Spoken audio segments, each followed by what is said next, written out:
നമ്മുടെ അമ്മ വന്നതുപോലും ഇഷ്ടപ്പെടാത്ത ക്രിസ്റ്റി ആണെങ്കിൽ അവളെ അപ്പൊ തന്നെ അവിടുന്ന് പുറത്താക്കാനായിട്ട് കുറെ ഡ്രാമ ഇറക്കുന്നുണ്ട്. പക്ഷെ ഇതൊക്കെ മനസ്സിലായ എമ്മയാണെങ്കിൽ അതൊന്നും വലിയ കാര്യമാക്കാതെ, നിനക്ക് ഇവിടെ നിന്ന് പോവണമെങ്കിൽ ഞാൻ നിന്നെ ഹെൽപ്പ് ചെയ്യാ, നിന്റെ സാധനമൊക്കെ എടുത്തു വെക്കാൻ ഞാനും സഹായിക്കാന്ന് പറഞ്ഞ് പോവാൻ നോക്കുമ്പോ കെവിന് എമ്മേന്റെ കൈ പിടിച്ച് അവിടെ നിർത്താണ് ചെയ്യുന്നത്. ഇതുവരെയാണ് കണ്ണാടി കാന്താരി എപ്പിസോഡ് 1 നമ്മൾ വൈൻഡപ്പ് ചെയ്തത്. അപ്പോ നമുക്ക് ബാക്കി കഥയിലോട്ട് പോവാം. എമ്മന്റെ കൈ പിടിച്ചിട്ട് നിനക്ക് എങ്ങനെ ഇങ്ങനെ പെരുമാറാൻ കഴിയുന്നേ, നീ ഇപ്പൊ വന്നതല്ലേ ഉള്ളൂ എന്ന് പറയുമ്പോ തന്നെ എമ്മയാണെങ്കിൽ അവള് സീരിയസ് ആണെന്നാ പറഞ്ഞേന്ന് പറയുമ്പോ ടീനയും അവള് പാവാണ്, അവളും ഒരു വിക്ടിം ആണെന്ന് പറയാണ് ചെയ്യുന്നത്. അപ്പോ ശരിക്കു പറഞ്ഞാൽ അവിടെ ഉള്ളവരെല്ലാം ക്രിസ്റ്റിക്ക് സപ്പോർട്ടാണ്. അപ്പോ നമ്മുടെ അമ്മ പുറത്തായി. ടീന ക്രിസ്റ്റി വിക്ടിം ആണെന്നൊക്കെ പറയുമ്പോ നമ്മുടെ അമ്മയും ഇവിടെ 17 വർഷം രാജകുമാരിയെ പോലെ ജീവിച്ചത് ഇവളാണ്, ഞാനാണെങ്കിലോ ചെറുപ്രായത്തിൽ തന്നെ മനഃപൂർവ്വം ഓർഫനേജിലേക്ക് ഇറങ്ങി പുറപ്പെട്ടവൾ, ഞാനാണ് വിക്ടിം. അങ്ങനെ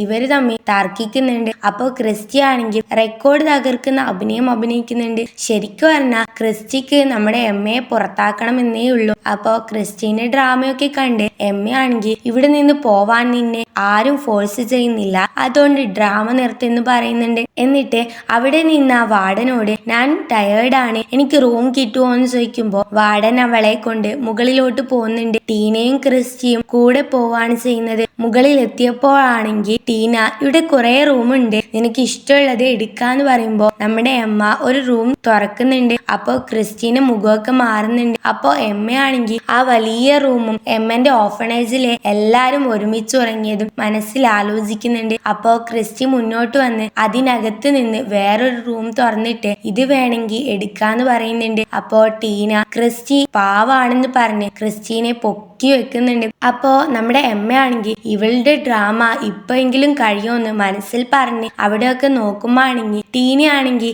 എമ്മനോട് നിനക്ക് എന്നെ അമ്മേന്ന് വിളിച്ചൂടെ എന്ന് ചോദിക്കുമ്പോ നമ്മുടെ എമ്മ അത്ഭുതത്തോടെ ടീനയെ നോക്കാണ് ചെയ്യുന്നത്. ആ സമയത്ത് എമ്മ എന്തോ പറയാൻ വരുമ്പം തന്നെ ക്രിസ്റ്റി ടീനനെ കെട്ടിപ്പിടിച്ച് മമ്മീന്ന് വിളിച്ച് കരയുന്നുണ്ട്. അത് കണ്ട് എമ്മയാണെങ്കിൽ ഇവിടെ എന്ത് നാടകമാണ് നടക്കുന്നേ, ഇവരെല്ലാം എന്ത് ഇങ്ങനെ എന്നൊക്കെ മനസ്സിൽ പറഞ്ഞ് ഞാൻ മുകളിലെ മുറിയിൽ കിടന്നോളാം, അവിടെ എനിക്ക് പഠിക്കാനും സുഖാണെന്ന് പറഞ്ഞ് പുറത്തേക്ക് പോവാണ് ചെയ്യുന്നത്. പിന്നെ കാണിക്കുന്നത് പിറ്റേ ദിവസം രാവിലെയാണ്. രാവിലെ തന്നെ എമ്മ അവിടുത്തെ കോളേജിലെ യൂണിഫോം ഒക്കെ ഇട്ട് വളരെ സന്തോഷത്തോടെ പോകുന്നുണ്ട്. ആദ്യമായിട്ടാണ് പോകുന്നത് എന്ന ഒരു ടെൻഷനും നമ്മുടെ എമ്മയുടെ മുഖത്ത് കാണുന്നുണ്ടായിരുന്നില്ല. പിന്നെയാണെങ്കിൽ ക്രിസ്റ്റി പിന്നെയും കെവിനോട് ഇന്നലെ നടന്നതിനൊക്കെ എമ്മനോട് മാപ്പ് ചോദിക്കണം എന്നൊക്കെ പറഞ്ഞ് വീണ്ടും ഡ്രാമ നടത്തുന്നുണ്ട്. അപ്പൊ കെവിനാണെങ്കിൽ അതിന്റെ ഒരാവശ്യമില്ല എന്ന് പറഞ്ഞ് ക്രിസ്റ്റീനെ പിടിച്ച് വണ്ടിയിൽ കയറ്റുന്നുണ്ട്. അപ്പൊ തന്നെ നമ്മുടെ അമ്മ ക്രിസ്റ്റീനെ നോക്കുമ്പോഴാണെങ്കിൽ അവൾ കാറിന്റെ ഗ്ലാസ് അടക്കാണ് ചെയ്യുന്നത്. അപ്പോ നമ്മുടെ അമ്മ വണ്ടിയിൽ കയറാൻ പോകുമ്പോ കെവിന് വണ്ടി എടുത്ത് പോവാണ് ചെയ്യുന്നത്.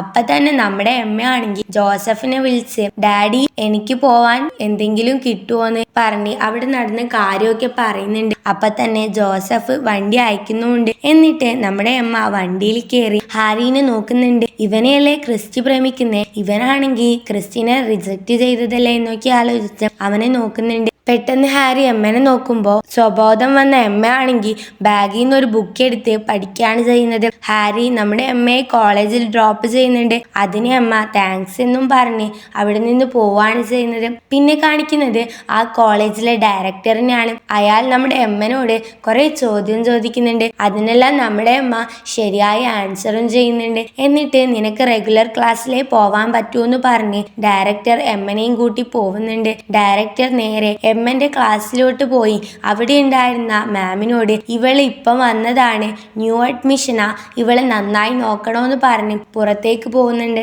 അപ്പോ മാം ആണെങ്കിൽ നീ സ്വയം ഒന്ന് പരിചയപ്പെടുത്താൻ പറയുമ്പോ നമ്മുടെ അമ്മ പരിചയപ്പെടുത്തി സീറ്റിലേക്ക് പോവാൻ നോക്കുമ്പോ ആണെങ്കിൽ നമ്മുടെ അമ്മ ഇരിക്കുന്നോണ്ട് തന്നെ ഒരു പെണ്ണ് അവളുടെ ബുക്ക് അവിടെ വെക്കാണ് ചെയ്യുന്നത്. അപ്പൊ അമ്മയാണെങ്കിൽ ആരുമില്ലാത്ത വേറൊരു സീറ്റിൽ പോയി ഇരിക്കുന്നുണ്ട്. അങ്ങനെ അമ്മ അവിടെ ഇരുന്ന് ഭയങ്കര ഫോക്കസ്ഡായി കയറി പഠിക്കുകയാണ് ചെയ്യുന്നത്. അങ്ങനെ കോളേജിലെ ദിവസങ്ങൾ 2ഉം 3ഉം ആയി അങ്ങനെ കഴിഞ്ഞു. പിന്നെ ഒരു ദിവസം മാം വന്നിട്ട് ഒരാഴ്ച കഴിഞ്ഞാൽ ഒരു എക്സാം ഉണ്ടാവും, എല്ലാവരും നന്നായി പ്രിപ്പയർ ചെയ്യണം എന്ന് പറയുമ്പോൾ നമ്മുടെ അമ്മ ഭയങ്കര സന്തോഷത്തോടെ ഞാൻ ആഗ്രഹിച്ചതെല്ലാം നടക്കാൻ പോകുന്നു എന്ന് മനസ്സിൽ പറയാണ് ചെയ്യുന്നത്. പിന്നെ കാണിക്കുന്നത് ഡൈനിങ് ടേബിളിൽ ഇരിക്കുന്ന എമ്മനെയും ക്രിസ്റ്റിനെയുമാണ്. ടീനയാണെങ്കിൽ അവർക്ക് രണ്ടാക്കും ഫുഡ് കൊടുക്കുമ്പോൾ ക്രിസ്റ്റി ആണെങ്കിൽ ഞാൻ ഇനി കഷ്ടപ്പെട്ട് പഠിക്കാൻ പോവാണ് എന്ന് പറയുന്നുണ്ട്. എന്നിട്ട് നമ്മുടെ എമ്മനോട് നീ ടെൻഷനൊന്നും അടിക്കണ്ട, ടഫ് ക്വസ്റ്റ്യൻ ഒക്കെ നന്നായി പഠിക്കണമെന്ന് പറയുമ്പോൾ നമ്മുടെ അമ്മ എക്സാം കഴിയുന്നത് വരെ ഇവരോടൊന്നും സംസാരിച്ചിട്ട്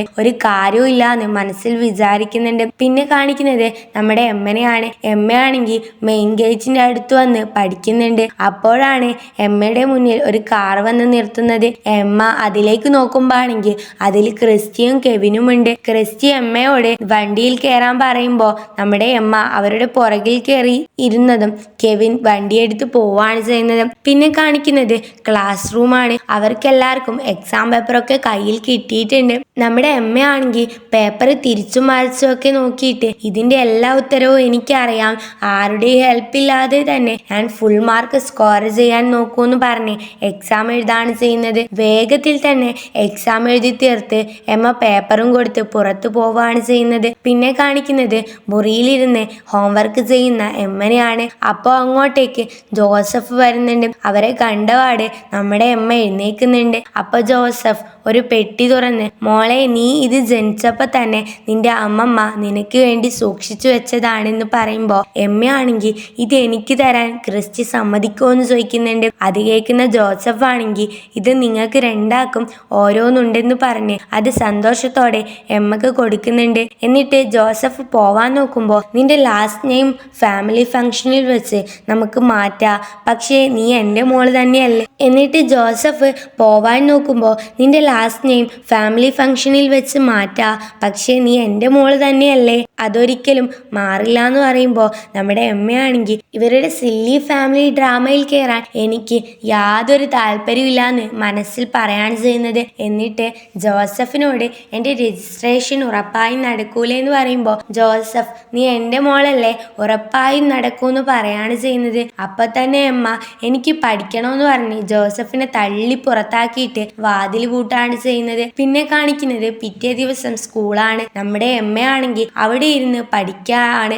അത് കണ്ട അവളുടെ ക്ലാസ്സിലെ കുറച്ച് പിള്ളേര് നമ്മുടെ എമ്മനെ എന്തൊക്കെയോ പറഞ്ഞ് കളിയാക്കും വിധത്തിൽ സംസാരിക്കുന്നുണ്ട്. അപ്പോഴാണ് ഒരു പയ്യൻ ഓടി വന്ന് മാർക്ക് വന്ന് അത് നോട്ടീസ് ബോർഡിൽ ഒട്ടിച്ചിട്ടുണ്ടെന്ന് പറയുന്നത്. അത് കേൾക്കേണ്ട താമസം എല്ലാരും മാർക്ക് നോക്കാനായിട്ട് ഓടി പോകുന്നുണ്ട്. പക്ഷേ നമ്മുടെ എമ്മയാണെങ്കിൽ സീറ്റിൽ നിന്ന് എണീക്കാതെ അവിടെ തന്നെ ഇരുന്ന് പഠിക്കുകയാണ് ചെയ്യുന്നത്. അപ്പോ ഒരു കുട്ടി നമ്മുടെ എമ്മനോട് ജീനിയസ് എന്താ മാർക്ക് നോക്കാൻ പോവാത്തേന്ന് പറയുമ്പോഴാണെങ്കിൽ നമ്മുടെ അമ്മ ഞാൻ തിരക്കൊക്കെ കഴിഞ്ഞിട്ട് പോയിക്കോളാ, അതുവരെ എന്തിനാ ടൈം വേസ്റ്റ് ആക്കുന്നതെന്നൊക്കെ പറയുന്നുണ്ട്. അപ്പോൾ അവരെല്ലാരും മാർക്ക് നോക്കാൻ പോകുന്നുണ്ട്. എന്നിട്ട് പോയവരെല്ലാരും പോയതിനേക്കാൾ വേഗത്തിൽ തിരിച്ചു വരുന്നുണ്ട്. അവരെല്ലാരും നമ്മുടെ അമ്മയുടെ ചുറ്റും നിൽക്കുന്നുണ്ട്. അതിൽ നേരത്തെ കളിയാക്കിയ പെണ്ണാണെങ്കിൽ നിനക്ക് 719 പോയിന്റ് ഉണ്ടെന്ന് പറയുമ്പോൾ നമ്മുടെ അമ്മയാണെങ്കിൽ ഇതൊക്കെ എനിക്ക് നേരത്തെ തന്നെ അറിയാമെന്ന് പറയുന്നുണ്ട്. അപ്പോൾ അത്രയും സമയം നമ്മുടെ അമ്മനെ കളിയാക്കിയ കുട്ടികൾ നമ്മുടെ അമ്മനോട് ക്ഷമിക്കെന്ന് പറയുന്നുണ്ട്.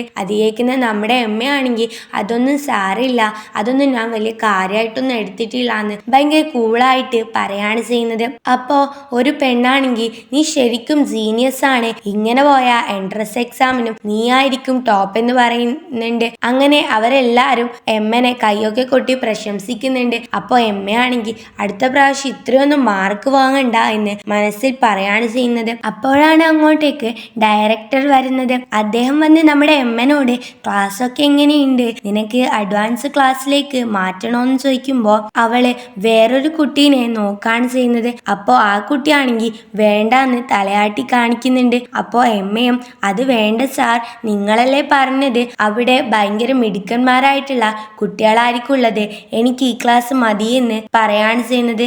അപ്പോൾ അവളുടെ മാമും വളരെ ഹാപ്പി ആയിട്ട് ചിരിക്കുന്നുണ്ട്. അപ്പോൾ സാറാണെങ്കിൽ പക്ഷേ എന്ന് പറഞ്ഞ് എന്തോ പറയാൻ നോക്കുമ്പോണെങ്കിൽ എമ്മ നിങ്ങൾക്ക് വേറൊന്നും ചോദിക്കാനില്ലെങ്കിൽ നിങ്ങൾ ഇപ്പൊ പോവണം, ഇവിടെ എല്ലാ കുട്ടികളുടെയും സമയം നിങ്ങൾ വേസ്റ്റ് ആക്കിക്കൊണ്ടിരിക്കുകയാണ് എന്ന് പറയുമ്പോൾ ആ സാറാണെങ്കിൽ എന്നാ ഓക്കെ എല്ലാവരും നന്നായിട്ട് പഠിക്കെന്ന് പറഞ്ഞ് അവിടെ നിന്ന് പോവാണ് ചെയ്യുന്നത്. അപ്പോൾ കണ്ണാടി കാന്താരി എപ്പിസോഡ് 2 ഇപ്പൊ ഇവിടെ വൈൻഡപ്പ് ചെയ്യാണ്. ബാക്കി എപ്പിസോഡുകൾക്കായി ചാനൽ മറക്കാതെ സബ്സ്ക്രൈബ് ചെയ്യുക. ഇഷ്ടപ്പെട്ടാൽ ലൈക്ക് ചെയ്യുക. നിങ്ങളുടെ അഭിപ്രായം എന്തായാലും കമന്റ് ചെയ്യുക.